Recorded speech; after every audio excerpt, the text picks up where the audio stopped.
Merci beaucoup d'être venus aussi nombreux, aussi nombreuses pour ce talk qui s'appelle Comment être un ou une bonne dev à l'heure des IA génératives. Tout un programme. Pour commencer, est-ce que vous avez des questions? Non, qu'est-ce que fait là cette slide? Ah non, pardon, c'est moi qui ai des questions pour vous en fait. J'aimerais bien qu'on commence par apprendre un peu à se connaître, savoir un peu où on en est. Je vous propose qu'on inverse un peu le déroulé traditionnel. Vous pouvez répondre à main levée aux questions que je vais vous poser. Qui a connu PHP 8.0? Ok, PHP 7.0. L'époque où PHP 6 devait sortir. Ok, PHP 5.3. Qui a connu Microsoft Silverlight? Adobe Air. Adobe Flash. Qui a connu Dreamweaver? Plus dur. Qui a connu Microsoft FrontPage? Ah, il y en a encore quelques-uns quand même. Qui a déployé avec des FTP? Qui a codé directement en prod à partir de là? Qui a connu l'époque où quand on mettait un peu de CSS, un peu de JavaScript dans du HTML, on appelait ça du DHTML? Ah, c'est pas mal quand même. Finalement, moi, quand j'entends tout ça, moi, ça fait 22 ans que j'ai commencé le PHP, ça fait 18 que c'est mon boulot.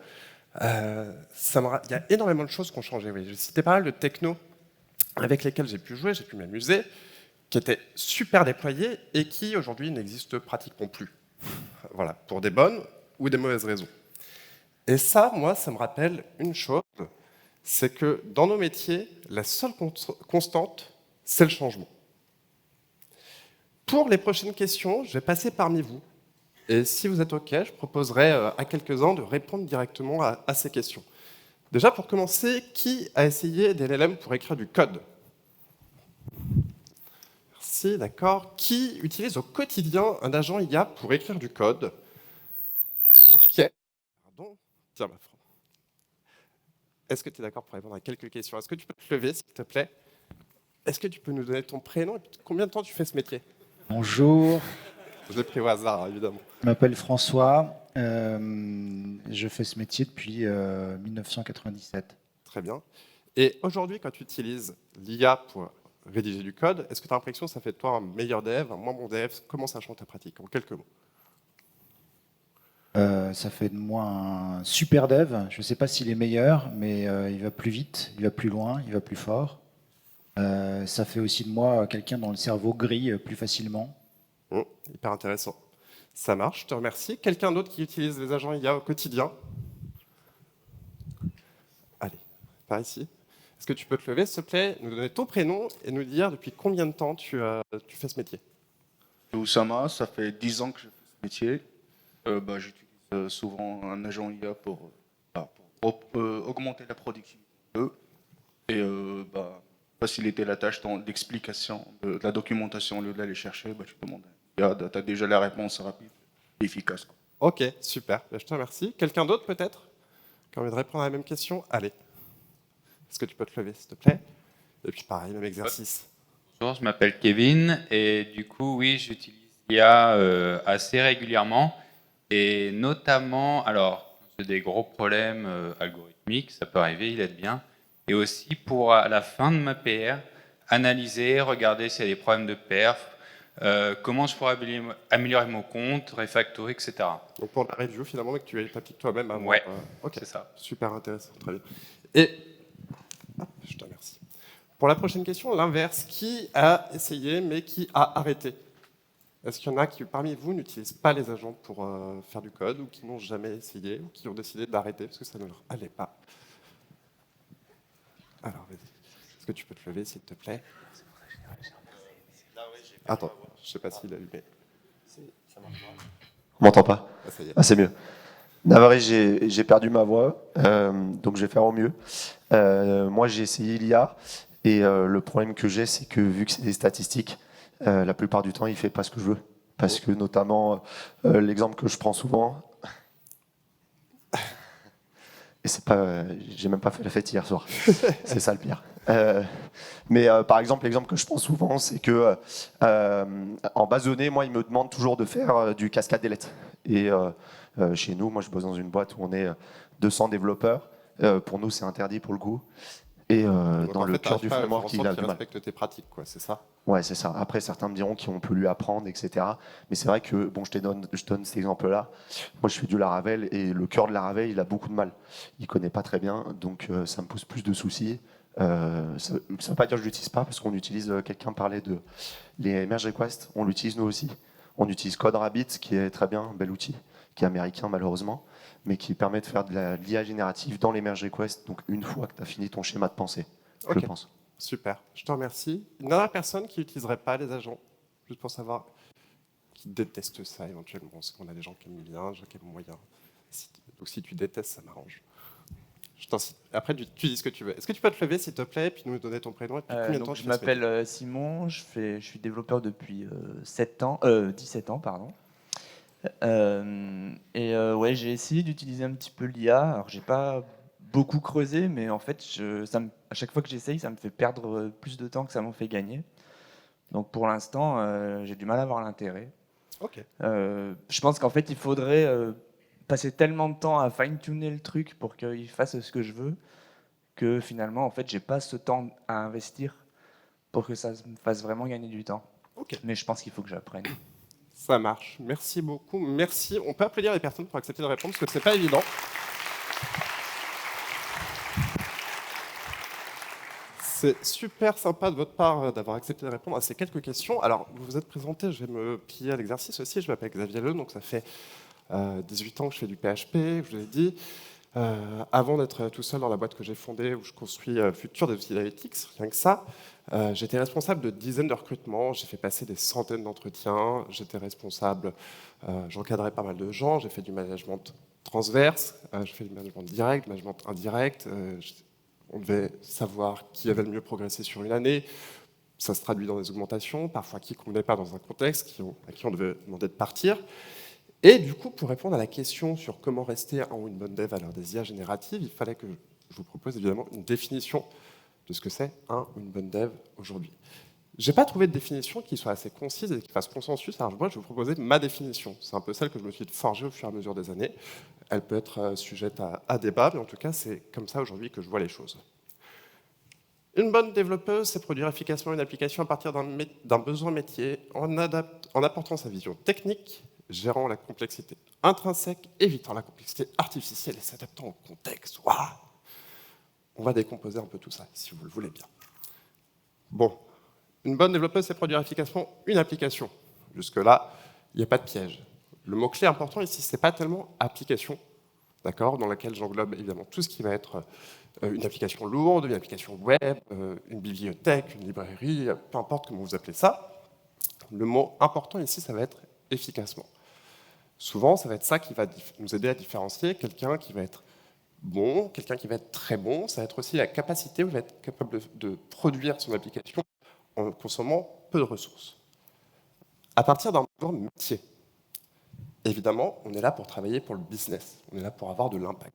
Le code pour le code, c'est pas très intéressant. Donc, c'est hyper important de toujours se rapprocher aux besoins métiers sur lesquels on travaille. Et pour ça, il faut apporter sa vision technique. Le besoin métier, souvent, il y a de la marge de manœuvre. On peut discuter. Il faut qu'on apporte une vision technique. Il y a une vision métier qui vient avec. On peut trouver des compromis, on peut discuter. Et être capable de faire cet aller-retour, c'est hyper important. Ça peut faire la différence entre quelqu'un qui va simplement être un exécutant et quelqu'un qui va être capable d'apporter et de créer de la valeur. Alors là, on arrive sur les parties où on parle de complexité. Qu'est-ce que c'est que la complexité intrinsèque ?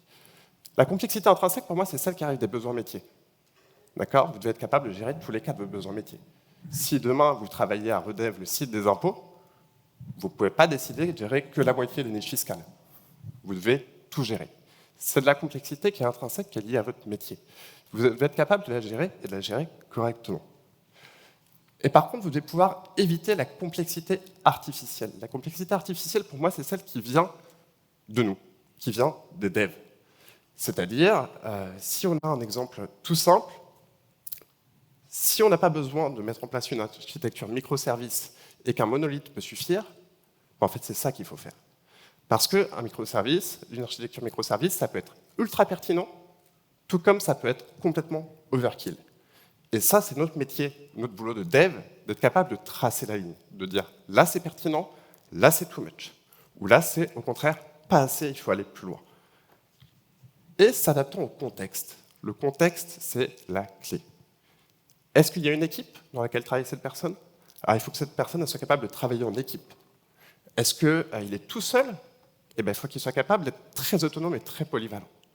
Est-ce que votre application, vous en êtes au stade où vous êtes une petite start-up, vous commencez à peine et vous vous battez pour avoir des utilisateurs, bah, peut-être que votre capacité à livrer très très vite en prod, ça va être le plus important. Est-ce que vous êtes une marque qui est installée où chaque bug va coûter très cher? Peut-être qu'au contraire, la qualité, les tests vont primer sur la vitesse de livraison. Le contexte, c'est clé pour savoir si quelqu'un performe dans une équipe, performe dans un projet ou pas. On peut avoir des gens qui sont très bons dans un contexte et beaucoup moins dans un autre. Ok. Si on en revient à l'IA. Alors, je ne sais pas vous, mais le coût de l'application ou de la techno ou de ce que vous voulez qui va pouvoir remplacer les devs et qui va pouvoir permettre de créer des applications sans coder, j'ai l'impression qu'on l'a déjà fait. Un peu plus d'une fois. Mais sérieusement, c'est vrai que si on devait s'arrêter de respirer à chaque fois qu'on nous promet ça, on aurait réglé le problème du réchauffement climatique il y a bien longtemps. J'ai jamais vu autant de syndrome de l'imposteur dans ce métier où on n'arrête pas de se dire que les applications qu'on crée, on va pouvoir être remplacés pour le faire, alors même que des imposteurs, j'en ai pas vu beaucoup. La seule réalité, c'est que notre métier, il a changé. Et qu'avec le temps, systématiquement, ça s'est ouvert à plus de monde. Blague à part, c'est vrai que les années qui se sont écoulées, elles ne sont pas évidentes pour les devs. Si on prend le récap depuis 2023 des layoffs dans la tech, qui est un récap qui est tenu à jour par TechCrunch, on voit que ce n'est pas brillant. Alors, ce récap, il n'est pas exclusivement sur les métiers de dev. C'est les boîtes tech et les layoffs qu'elles font sur les 3 dernières années. Et pourquoi? Alors, il y a un effet post-Covid qui est hyper important, où il y a eu besoin d'énormément d'investissements dans la tech. Il y a eu des valorisations qui sont montées trop hautes, trop d'embauches. Hein, on se souvient de la vague Zoom, premier confinement, ils embauchent à fond. Et puis en fait, ils se sont rendus compte que l'usage est redescendu et qu'ils n'allaient pas réussir à valoriser ce qui avait été fait. Cependant, ça ne veut pas dire que les devs représentent zéro là-dedans. Il ne faut pas se leurrer, ce n'est pas que des sales qui sont mis à la porte. Si on prend l'exemple de Microsoft, c'est 40% des devs dans les licenciements sur 2025 qui en font partie. Donc ça fait froid dans le dos. On sent quand même qu'il se passe quelque chose cette année et ces dernières années. Alors, ce graphique, j'ai beaucoup hésité à le mettre. On le voit tourner partout, mais je trouve qu'il a plein de défauts. Je me suis dit quand même qu'il fallait qu'on en parle. C'est l'effectif des devs logiciels aux États-Unis par tranche d'âge sur les dernières années. La partie en rouge, c'est les développeurs les plus jeunes. Et on voit qu'on a un décrochage hyper net à partir de fin 2022, début 2023. Alors, il y a un raccourci qui a été fait systématiquement, c'est fin 2022, sortie de ChatGPT, ça y est, on a arrêté d'embaucher des juniors et on les a tous virés. Alors, pour moi, c'est plus compliqué que ça. Il y a eu une croissance forte dans la tech après le Covid. Évident. Je vous ai donné l'exemple de Zoom, mais en fait, des cas comme cela, il y en a eu énormément. Il y a eu beaucoup d'argent qui a été mis dans le système des startups, notamment aux USA, beaucoup en Europe aussi. Attention, c'est indexé sur l'âge. Ce n'est pas indexé sur l'expérience. On a vu beaucoup la mode des formations bootcamp, des formations très courtes, où en quelques semaines, on promettait à des gens de devenir développeurs ou développeuses. Ça a fait, je pense, beaucoup de mal à l'écosystème. Donc attention, je ne sais pas quelle part vient de un peu la baisse d'intérêt autour de ces formations bootcamp et de ce qui est dû à l'IA. Pour moi, il y a un lien potentiel avec l'IA sur la deuxième partie de la courbe, c'est-à-dire celle qui arrive fin 2024, début 2023. Parce qu'on ne va pas se mentir, ChatGPT, quand c'est sorti, quand on a essayé de faire du code avec, c'était pas ouf. Les problèmes, quand même, il se pannait de version, il avait énormément d'hallucinations. Après, l'outil a beaucoup évolué, il y a eu une maturité qui est arrivée, où maintenant, on a des taux de fiabilité qui sont hyper importants, mais au départ, c'était pas ouf. Donc à mon avis, toute la première partie de la courbe, fin 2022, début 2023, on l'oublie, on ne peut pas l'attribuer à ça. Il y a quand même des côtés positifs. Si on regarde l'étude de JetBrains, donc JetBrains, la boîte qui fait PHP Storm et tout un tas d'outils pour les devs, qui fait une étude annuelle. Eux, ils évaluent aujourd'hui à 19,6 millions, enfin en 2024, pardon, le nombre de devs dans le monde. Et on voit qu'en fait, cette part, elle est croissante. On voit qu'il y a eu un bond assez net entre 2020 et 2021, gros impact Covid, mais on voit que depuis, on n'est pas non plus en train de fortement ralentir. Donc, il y a quand même deux chiffres qui sont à mettre en perspective dès qu'on sort du centrage sur les USA. OK. Parlons maintenant du présent. La promesse qu'on entend partout, c'est l'usage des LLM par les devs, c'est un gain énorme de productivité. Et on voit plein de trucs. Donc, j'ai essayé d'objectiver un petit peu ça. Il y a globalement 4 études qui font un peu référence sur la matière, et je ne sais pas pourquoi on entend surtout parler de la première. Alors peut-être parce qu'on veut se rassurer. La première étude, elle est faite sur 16 devs open source, avec des tâches qui prenaient en moyenne 2 heures. On leur demande, on dit à certains, tu peux utiliser l'IA pour le faire, d'autres, tu ne peux pas utiliser l'IA pour le faire.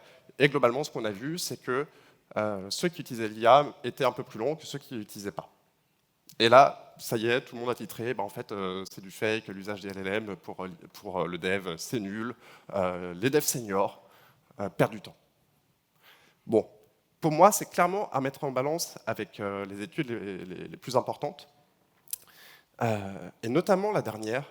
Celle-là est hyper intéressante parce qu'elle est faite auprès de 3 entreprises, Microsoft, Accenture, et une qui n'est pas nommée dans l'étude, mais qui fait partie du Fortune 100 aux États-Unis, sur pratiquement 5000 devs. On voit que globalement, on gagne 26% de productivité. La mesure de productivité, c'est compliqué. C'est compliqué dans le dev. C'est vrai qu'on a tendance à se la jouer un peu artiste. On n'a pas tellement envie qu'on vienne objectiver le temps qu'on met à réaliser nos applications. On se dit, oui, mais c'est compliqué. Il y a des fois, le truc, c'est super simple parce qu'on l'a fait 3 semaines avant. Il y a des fois, ça, c'est complètement nouveau. Le bug, il est mystique. C'est de la magie noire, je ne sais pas quoi. Donc, savoir que j'ai mis 3 jours à le faire celui-là, alors qu'il y avait 4 lignes de code à changer, ça ne vaut pas grand-chose. C'est important de faire une mesure de productivité. Je pense qu'il va falloir qu'on s'y mette sérieusement, parce que ça va permettre d'objectiver un certain nombre de débats. Parlons d'une autre étude, l'étude de Stack Overflow. Ils ne sont pas encore morts, contrairement à ce qu'on dit. C'est compliqué pour eux, pour le coup, depuis la sortie de ChatGPT, clairement. 49 000 réponses à leur sondage sur 2025 sur l'état de l'usage par les devs. Donc, si on regarde un peu la ventilation, globalement, on voit que les gens s'en servent. On va le simplifier un peu, ce schéma. 80% des devs qui répondent, pratiquement, utilisent l'LM au quotidien, ou presque. 21% ne s'en servent pas, ou pas encore. C'est énorme. C'est énorme. Clairement, comment une techno qui est arrivée il y a aussi peu de temps a eu une adoption aussi rapide parmi nous. Ça va mettre en balance avec une autre question qui est posée dans ce sondage de Stack Overflow, c'est la confiance dans ce que les LLM produisent. Et ça, je l'ai entendu tout à l'heure. Très clairement, on a difficilement confiance dans le résultat qui nous est produit. Ce n'est pas déterministe, c'est vrai.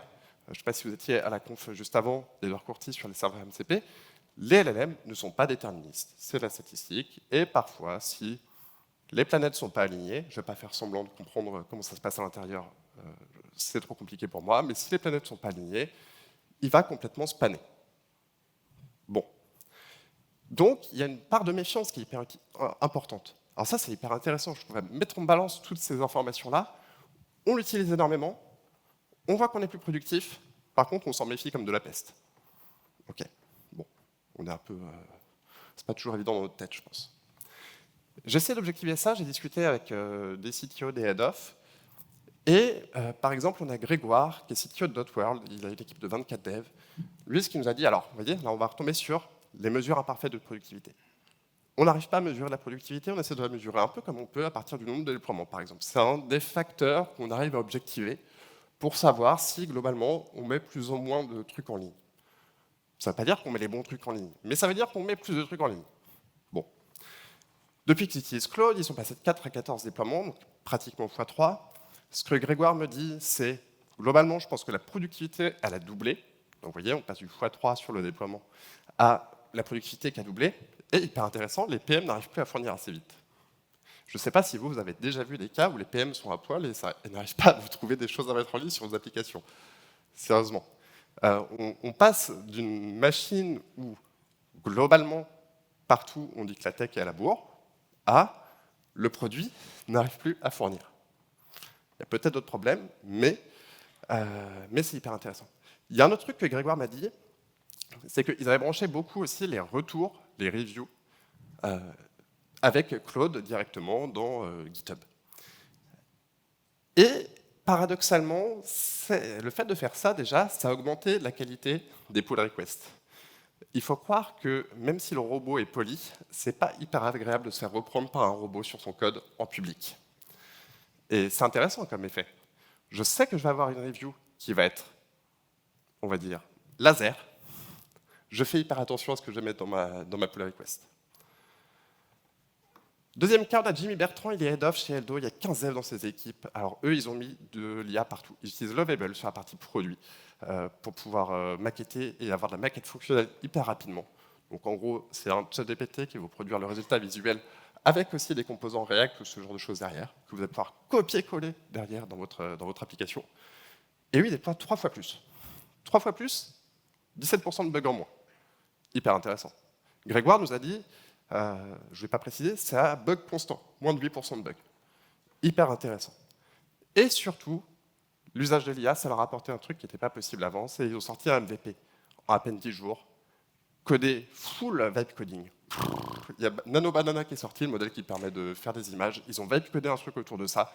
Ils ont eu 300 inscriptions de clients réels. Ils se sont dit, OK, on tient quelque chose, on va refaire une application un peu propre. Parce que là, ils l'ont fait vraiment vibe coding, genre le week-end, vas-y, je regarde pas le code que tu produis, balance tout ce que tu peux, et ça va le faire. Ça, c'est hyper intéressant. Le PM peut avoir du mal à suivre, et il y a une grosse pression qui passe sur le produit maintenant aussi. Hyper intéressant. On a Pierre Maréchal de Digitaléo, qui est CTO, il y a 30 devs. Moi, il y a 2 points que j'ai retenus. Ils sont un peu en retard de sa perception, ils sont un peu en retard sur le déploiement de l'IA dans les équipes. 2 choses. La complexité du code qui peut augmenter quand on utilise des agents. L'agent, il va gérer plus de cas auxquels nous, on n'a pas pensé. On peut se dire, c'est bien. Attention, est-ce que c'est une bonne idée de gérer tous ces cas? Plus de code plus complexe, plus de charges cognitives pour les devs qui doivent le relire. Parce qu'il faut quand même qu'on le relise, notre code. Et il y a aussi une autre tendance qui est apparue il y a quelques temps, c'est le fait d'utiliser plusieurs agents en même temps pour travailler sur des tâches différentes. C'est-à-dire, j'utilisais par exemple un Cloud Code qui va travailler dans un Git Worktree sur la tâche A, et un deuxième sur la tâche B, et un troisième sur la tâche C. La charge mentale qui est associée à ça, même si ça paraît être une bonne idée, parce qu'effectivement, quand on lance son agent, on attend, on va se faire un café, c'est super, on a le temps de faire autre chose pendant que lui va faire tout le boulot. Bah derrière, il faut être capable de gérer tout le code qui a été produit, se remettre dans le bon contexte mental, et là, c'est à nous que ça prend du temps. Donc attention à ce point, il va falloir qu'on fasse hyper gaffe. Et j'ai discuté avec Jean-François Pillou. Jean-François Pillou, c'est un big boss chez CCM Benchmark, qui est fondateur de Comment ça marche, et depuis, il a monté son application qui s'appelle Around Us, qui est une application de voyage qui a été primée. Lui, il a fait du PHP pendant plus de 20 ans, d'accord, et il avait choisi de faire du Go pour son back-end, et il voulait surtout faire des applications natives, parce que c'est une application autour du voyage qui permet de faire de la découverte culturelle autour de soi. Donc, il voulait du natif pour avoir une intégration des maps qui marchent très très bien, notamment. Et moi, j'ai bien aimé ce qu'il m'a dit. C'est un dev ultra expérimenté, Jeff, d'accord? Mais il avait besoin de monter sur des langages qu'il ne connaissait pas. L'usage de l'IA, dans ces cas-là, il a pris la vague assez tôt. Donc, au départ, c'était à coup de copier-coller dans le ChatGPT, et maintenant, il utilise à fond Claude Code. Il m'a dit, la clé, c'est de faire comme les enfants. Il ne faut pas avoir peur, il faut tout essayer. J'essaye. Un enfant, on le met devant une télécommande qu'il ne connaît pas, il va appuyer sur tous les boutons, puis à un moment donné, il arrivera à s'en servir de la télécommande, ça va le faire. Peut-être il vous aura réglé la télé au passage, mais c'est pas très grave, on répare. Et voit ça comme un formidable accélérateur pour les juniors. Et c'est vrai, les juniors se retrouvent avec finalement un dev qui a plein de connaissances, on va mettre des guillemets autour de ça, auxquels ils peuvent poser des questions. Le code va être produit automatiquement. J'ai pas compris ce que tu as fait à tel endroit, est-ce que tu peux m'expliquer? Et ça, c'est hyper important. C'est une autre qualité des enfants, c'est de questionner tout, jusqu'à ce qu'ils aient compris. Et paradoxalement, et ça finalement, ça me fait penser à ce qu'on disait au début, ça peut être plus difficile pour les seniors. Quand on a des habitudes qui sont bien ancrées, bien établies, c'est difficile de les faire bouger. Attention. Donc, Jeff m'a dit, n'hésite pas à leur dire de télécharger l'application, c'est super. Son histoire, ça a bien marché quand même, parce que mine de rien, quelques mois après qu'il ait codé son application comme ça, il était invité à la WWDC, son application est passée, donc la keynote pour les développeurs d'Apple, son application a été sélectionnée dans le top Apple Store dans la catégorie voyage, c'est vraiment, ça marche plutôt pas mal pour un truc un peu web codé. Ok. Tournons-nous vers le futur. On entend énormément parler aujourd'hui de la bulle IA. Alors, plus précisément, on a Martin Fowler qui nous dit « Of course it's a bubble ». Bien sûr, c'est une bulle, en majuscule. Les majuscules, c'est directement de l'article de Martin Fowler.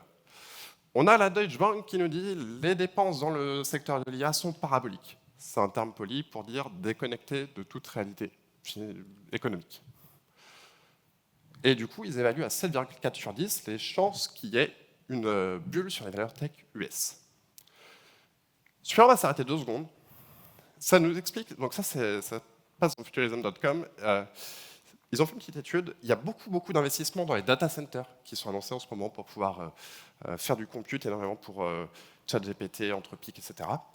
Et si les compagnies qui font de l'IA devaient nous faire payer globalement le prix d'un abonnement Netflix, donc à peu près le prix des abonnements qu'il y a finalement aujourd'hui pour les LLM, dans les 20 €, ils devraient avoir 3,7 milliards de clients payants juste pour rentabiliser les data centers qu'ils ont annoncé qu'ils allaient construire. Ça fait beaucoup. Et on ne parle pas des centaines de millions qui sont en train de payer aux développeurs qui débauchent, aux développeurs IA qui débauchent entre eux, parce que les montants sont gigantesques. The Atlantic nous dit « The dot-com crash was bad, but it did not trigger a crisis. An Alibaba crash could be different. » Pourquoi ils nous disent ça? Pourquoi est-ce qu'ils nous disent qu'un crash d'une bulle IA peut être différent de ce qu'on a connu à l'époque .com? C'est parce qu'aujourd'hui, les investissements dont je vous parlais juste avant sont les seuls trucs qui tirent le PIB des États-Unis. Si vous enlevez ces investissements réalisés par la tech aux États-Unis, les États-Unis sont en récession. Ça à garder en tête. Roger McNamee, qui est un économiste respecté du Guardian, nous dit que les investisseurs dans le monde de l'IA vont avoir un réveil un peu difficile. Many believe the bubble will burst. Beaucoup pensent que la bulle va éclater. C'est Forbes. Sam Altman, le patron d'OpenAI, ChatGPT, nous dit que le marché de l'IA est dans une bulle. Très bien. Et le dernier, on va s'arrêter aussi un peu dessus. AI is killing the web, can anything save it? Globalement, c'est les propos de Matthew Prince, qui est le CEO de Cloudflare, qui sont rapportés par The Economist toujours. Ça, c'est hyper intéressant. Cloudflare, ils ont un peu une bataille contre l'usage de la data et du web qui est fait par les bots, parce que selon eux, c'est en train de tuer le web ouvert. Alors, on ne va pas trop s'attarder sur cette partie-là, mais on va essayer de faire un corollaire sur qu'est-ce que ça veut dire pour les devs. Est-ce que demain, si le web ouvert meurt à petit feu parce que les gens ne vont plus sur les sites, mais consultent toutes les informations à travers des LLM, est-ce qu'on va toujours trouver cette information de qualité aussi pour alimenter les modèles demain?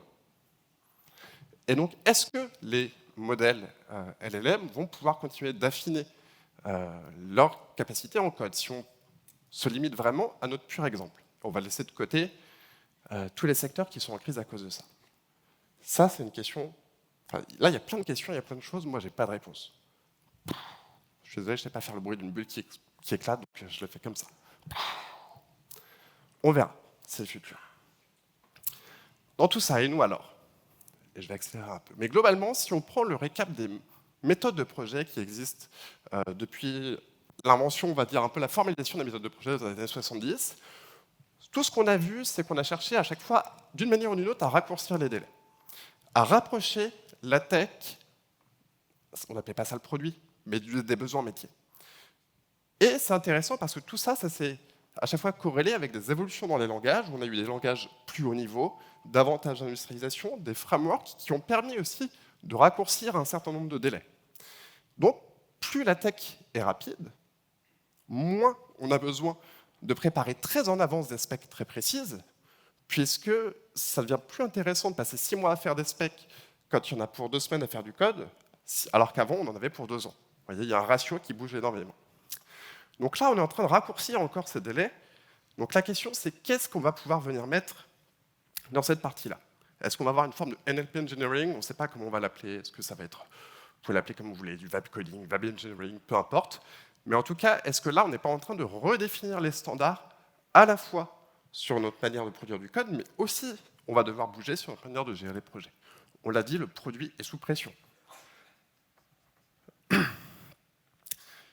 Il y a un impact aussi qui est hyper important, c'est qu'aujourd'hui, le code devient presque gratuit. On en reparlera. Je vais vous citer, donc, tout à l'heure, il y a la compte de François Zagnotto sur l'évaluation des IA, la recette secrète des agents pas trop bêtes. Et François, qui est juste là, et je le remercie encore, nous a écrit un article de blog il y a quelques semaines où au début de sa conclusion, il nous dit « The code will never the point ». L'approche de François, c'est globalement, demain, on aura 3 types de devs qui vont arriver. Les devs qui ne travailleront qu'en langage naturel. Les devs qui seront capables de rentrer dans du code, mais qui seront augmentés par l'IA, qui est un peu la mouvance dans laquelle nous on se situe, et les devs bas niveau qui vont continuer de faire des drivers, les modèles utilisés par les LLM, ce genre de choses, qui, eux, auront besoin de mettre à fond les mains dans le cambouis. The code was never the point. Ça, c'est hyper intéressant. Le code, ça n'a jamais été le but. Si on reprend la définition qui est au début, on ne parle pas tellement de code. On parle de produire une application. Et je reprends quelque chose que je disais souvent aux managers que j'encadrais avant. Je vous le mets en volonté, je suis désolé, ça sonne mieux. Don't focus on output, focus on outcomes. Ne vous focalisez pas sur ce que vous avez produit, focalisez-vous sur l'impact que vous avez produit. C'est-à-dire, vous ne focalisez pas sur le fait que vous ayez redéveloppé votre page d'inscription sous forme de page unique. Plutôt, intéressez-vous à savoir si le nombre d'inscriptions a grimpé de 30% ou pas. Ça, c'est un conseil qu'il va falloir qu'on essaye de s'appliquer encore davantage. Si vous n'avez pas accès à ces informations aujourd'hui, demandez-les. Souvent, les boîtes ne donnent pas ces informations aux devs parce qu'ils pensent qu'ils s'en foutent. Si vous posez la question, en général, c'est assez open. Pas toujours. Formez-vous. C'est en gras. Formez-vous. Attendez pas que votre employeur vous forme. Je vais vous donner un pro-tip. Votre employeur, il est là pour vous former aux méthodes et aux technos qui l'intéressent, lui. Vous, pour l'évolution de votre carrière, vous devez vous former par vous-même. Vous devez vous poser la question de savoir ce qui, demain, va vous intéresser, comment vous voulez faire évoluer votre carrière. Vous ne devez compter que sur vous-même là-dessus. Vous ne reposez pas sur quelqu'un d'autre. Soyez responsable. On ne fait pas confiance à la sortie de l'IA, on a raison. Parce qu'à la fin, c'est nous qui sommes responsables du code qu'on met en prod. Donc il faut être hyper responsable avec ça. Vous ne pouvez pas vous cacher derrière le fait que Claude Code ou Codex ou je ne sais pas qui a écrit un bug. Si c'est vous qui appuyez sur le bouton, c'est vous qui mettez en prod, c'est votre travail. Et je vais vous donner un autre exemple. On va passer là-dessus, je suis un peu à la bourre. Il y a cette citation que j'aime beaucoup qui dit « Knowledge is knowing that the tomato is a fruit, wisdom is not putting in a fruit salad ». La connaissance, c'est savoir qu'une tomate, c'est un fruit. La sagesse, c'est de ne pas en mettre dans une salade de fruits.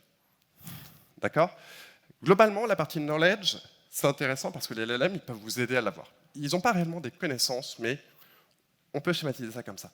La sagesse, c'est à vous de l'avoir. Gardez toujours ça en tête. C'est à vous de savoir si c'est une bonne idée de faire ce que l'outil vous propose de faire. Accueillez les nouveaux devs, hyper important. Attention à ce qu'on appelle le gatekeeping. Moi, j'ai vu beaucoup de commentaires, parfois dénigrants, sur des applications qui sont réalisées par des gens qui ne sont pas développeurs à la base, ou développeuses, mais qui ont utilisé l'IA pour produire. C'est dommage, parce que pour moi, c'est qu'une réaction en fait, qu'on se sente menacé par ces nouvelles pratiques. C'est pas obligatoire de faire ça, on va avoir de plus en plus de gens dans notre métier qui arrivent à travers l'usage des LLM dans le développement. Et je vous prends un contre-exemple parfait. Lui, c'est Raymond Depardon, c'est un photographe et réalisateur reconnu. Et pour Brut, il expliquait comment bien prendre des photos dans la rue avec juste un iPhone. Et moi, je trouve ça hyper touchant que quelqu'un qui a des années d'expérience, il dise bah, écoutez, si vous voulez faire des belles photos, moi, ça m'arrive d'en faire quand je me vider la tête, je prends juste mon téléphone, je ne prends pas un truc compliqué. On peut y aller. Ça me fait une transition parfaite. Vente d'appareils photo, impact des sorties de l'iPhone, boum. La sortie d'une nouvelle techno peut littéralement tuer un marché qui était en pleine expansion. Celui des appareils photo, notamment des appareils photo numériques, qui était une vague qui était croissante. Et lorsque l'iPhone est sorti et qu'on a découvert ce que ça pouvait être qu'un smartphone qui fonctionnait, le marché a chuté. Et le passage, cette évolution a été difficile pour les photographes. Elle a été très difficile. C'est vrai, mais le métier, il n'a pas disparu, celui de photographe pro. Il existe toujours. Si vous êtes allé à un mariage récemment, vous avez sûrement vu un photographe pro, peut-être un vidéaste à côté, ça se fait beaucoup en ce moment. Si vous avez des enfants qui sont scolarisés, il y a peu de chances que ce soit l'instituteur ou l'institutrice, pardon, on dit professeur maintenant, qui prennent la photo de classe. C'est toujours quelqu'un qui est professionnel. Si l'iPhone a démocratisé la photo, l'LLM démocratise le code. D'accord ? Et le résultat à la fin, pour l'arrivée de l'iPhone, c'est qu'il y a plus de photos qui sont produites qu'avant. Pas moins. Mais la corollaire, c'est que tout ça, ça baisse énormément le coût de production d'une ligne de code. Le code devient gratuit, il n'a donc plus de valeur. Ce qui est gratuit n'a pas de valeur. Par contre, le contexte dans lequel on écrit une ligne de code ou dans lequel on fait écrire une ligne de code a toujours autant de valeur. Avec l'arrivée des LLM, on peut se concentrer énormément sur ce qu'il y a autour du code. Et attention, la corollaire de ça, si votre valeur ajoutée en tant que dev, c'est uniquement de produire du code, ça va être très difficile pour vous. Et ça, c'est à vous de bouger. Pour ça, il faut vous intéresser au business. Vous n'avez pas le choix.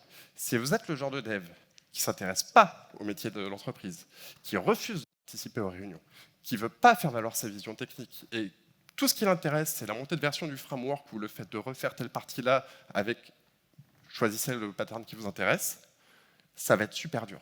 Parce que la compétition que vous allez avoir, ça va être celle des LLM.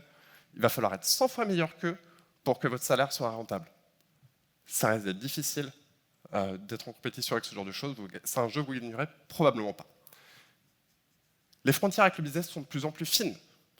On voit apparaître des organisations où les devs sont leurs propres PM, et pas des toutes petites structures, des choses où c'est industrialisé. Le code n'est qu'un moyen, d'accord, au service d'une vision business. C'est important de vous garder ça en tête. J'ai presque fini. Ne vous limitez pas aux LLM. C'est notre expérience et notre savoir-faire qui a de la valeur. Les LLM peuvent faire des bêtises. Le langage compte moins, les frontières sont plus fines, vous pouvez vous ouvrir à davantage de choses. Si on reprend la définition que je vous ai proposée au départ, la seule chose qui a changé finalement avec l'arrivée des LLM, c'est la partie efficacement. On est en train de redéfinir un nouveau standard sur les vitesses auxquelles on doit livrer. C'est important qu'on s'adapte. Encore plus avec les difficultés économiques que les entreprises ont en ce moment, c'est important de suivre ça. Demain, l'IA ne remplacera pas les devs, en tout cas pas dans un temps très court. Par contre, elle remplacera les devs qui s'intéressent qu'au code, mais qui ne font pas partie du top 5% mondial. Conclusion, vos compétences ne seront pas obsolètes demain. Ça, c'est hyper important. Le plus tôt vous maîtriserez les LLM, le plus tôt vous intéresserez à ça, plus employable vous serez et vous resterez. La plupart du temps, qu'est-ce qui sépare un junior d'un senior? C'est le temps. Donc, plus vous allez prendre le train tard, plus vous risquez d'être demain les juniors, les nouveaux juniors. Merci pour votre attention. Cette conf fait partie d'une série de 4 confs dédiées à l'IA lors du forum PHP. Il y a celle de Clément Talleux sur comment créer un RAG en PHP. Il y a eu celle ce matin d'Edouard Corti sur le serveur MCP. Je vous ai évidemment cité celle de Françoise Agnotto qui aura lieu un peu plus tard. Je vous remercie et je vous souhaite une excellente journée.